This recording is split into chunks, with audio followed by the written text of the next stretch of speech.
in information, and one such point is everything has a purpose. So everything that in the material world has a purpose for existence. One such example is this microphone. It makes our voice louder so that everybody can hear us. And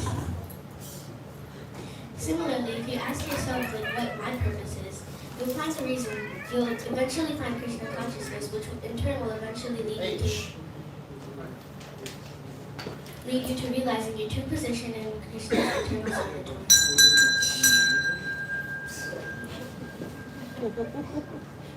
In the Battle of Kurukshetra, Arjuna made 3 choices. First, he wanted to fight. And then again, he also didn't want to fight.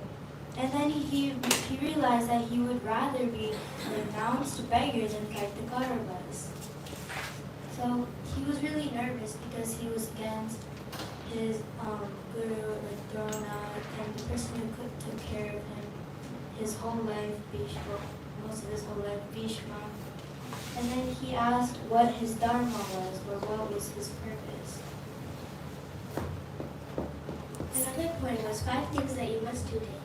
The first thing was Krishna darshan. You must do darshan of Krishna. Instead of just looking at Krishna and going, oh, he's wearing a yellow dress, that's cool. Then instead you have to look behind it and see what truly is there. And then the second thing was Krishna Bhaktasanga. You have to associate with sincere devotees. That way you can get some qualities from them, and at the same time give them qualities too, and that'll be beneficial for your spiritual journey. The third thing was Krishna Namakirtan, or chanting. It can be japa, or coming here at 4 p.m. every Sunday and do a kirtan with us. The fourth thing was Bhagavad Shravan, reading the books that Srila Prabhupada has given us, and the books like Bhagavad Gita and Srimad Bhagavatam for Krishna Katha and stuff. The fifth thing was Krishna Prasadam. That kind of explains itself. You offer to Krishna and then eat it yourself. And that in turn cleanses your heart, which is also beneficial for your spiritual journey. There are also 4 aspects of the human nature. First was the psychophysical nature, or what we were born with from our past life, or hundreds of lives before, is what we are bound to act with.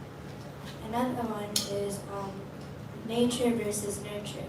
Like if you grew up eating meat, and then you would think that it's okay because that's what you were raised up believing. And then next is association. Your inner circle, or the people you confide in, they make a big and they influence your decisions and could help you make good decisions or bad decisions.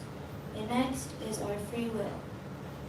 Krishna sent us to the material world so we could have free will because we misused it, so he sent us down here. Another thing that Govinda mentioned was 2 things that you need to enter Golok Vrindavan. You must say, I am the servant of the servant of Shri Srimati Bhaktivedanta, Swami Srila Prabhupada. And you need to be eager to please the Lord by serving Him. You need to be enthusiastic about it, not just do it because you have to.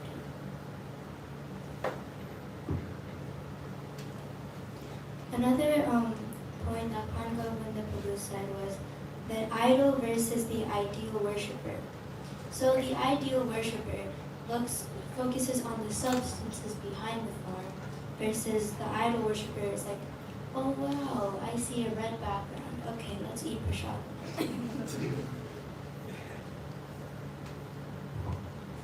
He also mentioned how we're born with devotional apathy, or how we don't naturally take a liking to Krishna consciousness. And from that comes impersonalism, which means like not really caring about others and putting ourselves before others. And from impersonalism comes loneliness, which everybody in the material world has experienced, or still has. Next are the 3 causes. We are the initiating cause, Krishna is the sanctioning cause, and Maya is the instrumental cause. Prabhupada Prabhu also talked about a pastime with a devotee.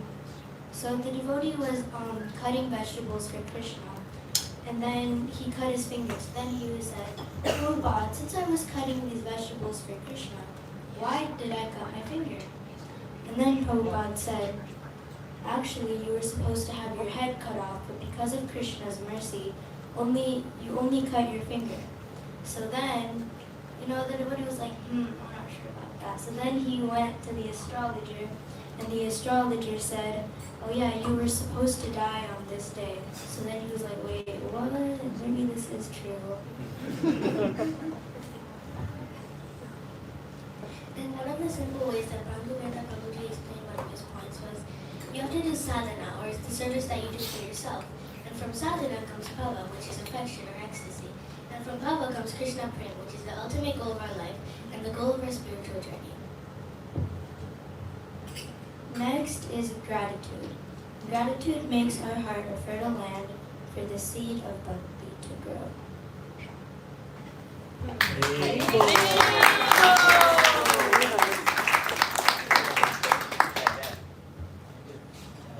Translation.